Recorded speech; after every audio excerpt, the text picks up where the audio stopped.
악수하지 않는 반기문 유엔 사무총장. 저도 첫 소식 듣고 저게 무슨 일이지 했는데 내용 좀 알려주시죠. 반기문 총장이 지금 에볼라 발생 아프리카에 있는 국가를 다니고 있어요. 그러니까 5개국을 전부 다 방문한 사람은 반기문 총장뿐이라고 하는데 갔다 왔더니 이제 감염이 되잖아요. 예, 그러니까 될 수 악수를 있죠. 하면은 감염이 될 위험성이 많으니까 인사를 그렇죠. 악수로 하지 않고 팔을. 팔꿈치를 친다든지 예. 아니면 우리 뭐 국기에 대한 경례하듯이 가슴에 손을 댄다든지 이런 식으로 해서 이제 인사를 대신하고 있는 것으로 보입니다.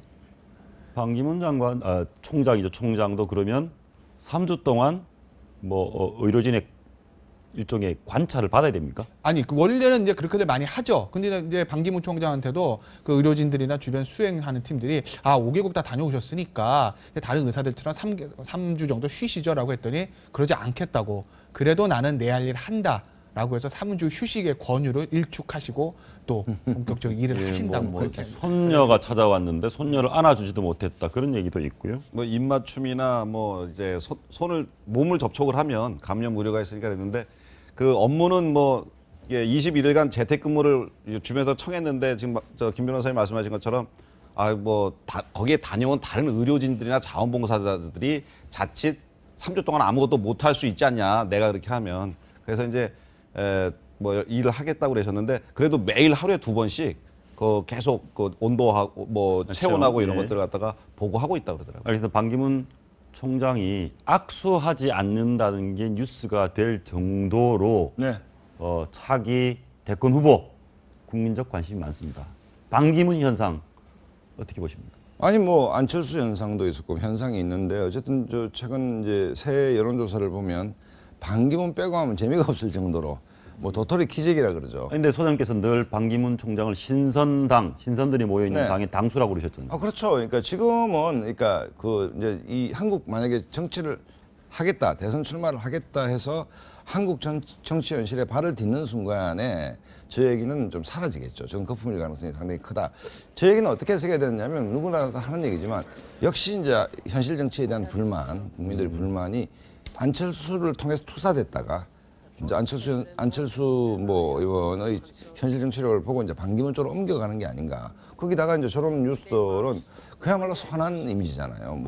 그렇죠. 에볼라 발생 지역을 가고 하는 유엔 사무총장이 특별히 적이 생길 만한 그런 자리는 아니지 않습니까? 그렇기 때문에 어쨌든 현상이 있는 것이고 또 하나 이제 재밌게 보는 것은 누가 반기문을 기다리고 있느냐.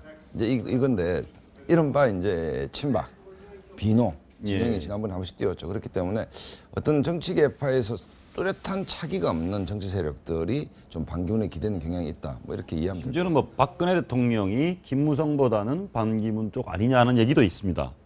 언론에서 좀 나온 얘기인데요. 예. 이제 좀 많이 나간 얘기인 것 같고 예. 사실 새누리당 내에서 지금 여론조사를 반기문 총장을 제외한 나머지 여론조사를 하면은 1, 2위가 항상 야당입니다.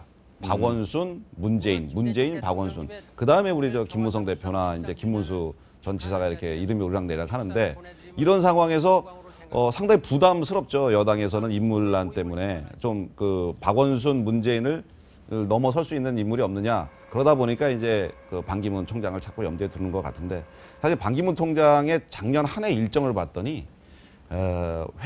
회의에 참석한 어떤 면담 일정을 수행한 게 1,700회가 넘고요. 1,700회. 네.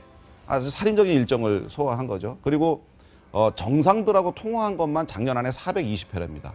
각 정상들과 각 정상들과. 그렇다면 하루에 한 번 이상, 한 번, 2번 이렇게 각국 정상들과 이렇게 통화를 하고 얘기했다니까 사실 영향력이 과거 한국에서의 외교부 장관 할 때와 지금 유엔 사무총장을 재선한 그 영향력과 위상은 차원이 하늘과 땅 차이라고 지금 볼 수 있는 것 같아요. 예. 그래서 어떤 대권 주자로서 한국에 오면 통일시대라든지 동북아 평화에 큰 기여를 하지 않겠느냐. 그렇게 또 이렇게 생각이 되는 것 같습니다. 알겠습니다. 그와 관련해서 하나만 더 물어보겠습니다. 외교부 장관에 기용될 당시가 노무현 대통령 때 아닙니까? 그렇죠. 그럼 노무현 대통령이 장관을 시켜줬다. 그러면 친노라든가 야권 후보일 수 있겠네요. 그러니까 이제 친노 진영에서는 이제 원소속 구단이 우리다. 뭐 이런 원소속 구단이 얘기를 우리다. 예. 하는 것이고 지금 FA 돼서 이제 뉴욕 가 계시니까 그다음에 뭐 새누리당에서는 아이 뭐 저분의 정치 성향은 보수다. 뭐 우리다. 뭐 이렇게 얘기를 하고 뭐 이런 이제 아전인수격으로 해석하는 것인데 어쨌든 뭐 뉴욕에 계시는 반 총장께서는 기분 나쁠 일은 아니다. 이렇게 봅니다. 예. 그래서 본인이 부인에도 불구하고 그것이 관심이 있는 마지막으로 그거 하나 더 짚어보겠습니다. 새정치민주연합 야당 대표 네. 선출이 2, 3일밖에 안 남았습니다. 네. 예. 그런데 제가 보니까 지난 대선 패배가 계속 나오고 있습니다. 그 박지원 의원이 이제 뭐 사실은 이제 미국이나 선진국 같으면 대권에 실패를 하면 뭐 이제 안 나오는 게 당연한 거죠. 엘고 같은 경우에는 투표수에는 이겼고 뭐 대의원에서 그렇습니다. 졌는데도 예. 뭐 다음에 안 나온다고 얘기를 했는데 우리는 대학 들어갈 때부터 재수삼수가 좀 습관화되어 있기 때문에 뭐 대선도 재수삼수가 좀 자연스럽지 않나 하는데 어쨌든 지금 추격하는 사람이 박지원 의원이고 예. 박지원이 공격을 많이 하고 있죠. 그다음에 근데 그분은 어떻게 생각해요? 문재인 과거 당시 후보가 네. 대선 패배에 대한 책임을 전혀 지지 않았다.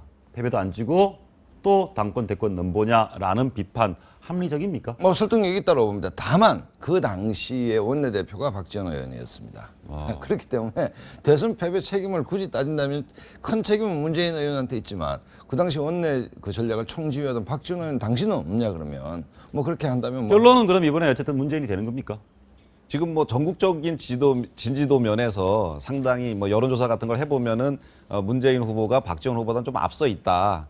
그런데 호남이 권리당원이 가장 많은데 호남에서는 아무래도 박지원 후보가 좀 앞서지 않느냐. 그래서 결과는 좀 지켜봐야 이 됩니다. 야당이 좀 주의해야 될 게 알겠습니다. 한 말씀을 드리면 새누리당 전당대회 2대 3대 3대에 딱 들어옵니다. 누가 유리하냐면 룰을 봐야 되는데 김태현 변호사 룰을 아십니까? 모릅니다. 그렇죠. 이게 지금 굉장히 심각한 문제. 알겠습니다. 룰을 모르는 선거. 큰 변화가 일어날지 예상대로 될지 한번 지켜보겠습니다.